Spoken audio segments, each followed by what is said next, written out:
So here we have rather an interesting specimen. It may not look it at first. You think, oh, it's just a standard LG phone. But what if I told you that this standard phone had an antenna that sticks out? You wouldn't believe me, right? You would say, come on, it's a stylus that you use on the screen. And I would say, yes, you're right. This is the LG Stylo 2.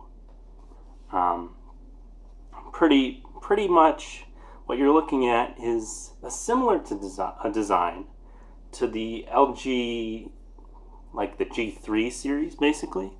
Speaker grill is in the same place on the back here. You've got your volume rocker and power button in the middle, as well as a fingerprint reader. One camera, which was standard in those days, and a flash, of course. This one forgoes some of the fancier features you might get. For example, on top you might notice, wait, is there an IR blaster?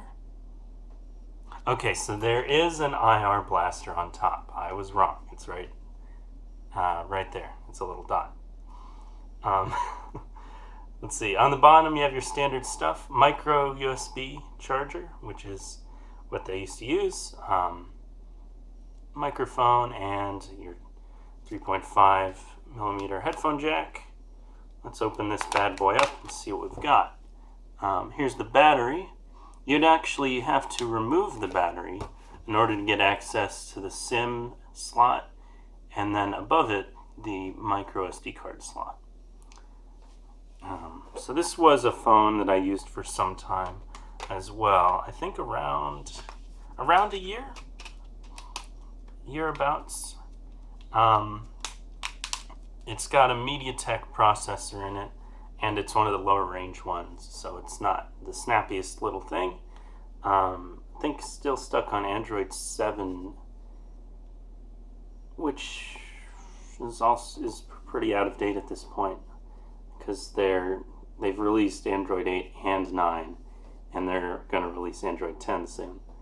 So, but a nice little phone. The form factor is particularly boxy, you know, like the corners. It's a very wide phone, I would say. The screen is not as nice as the one on the G5 that I showed you.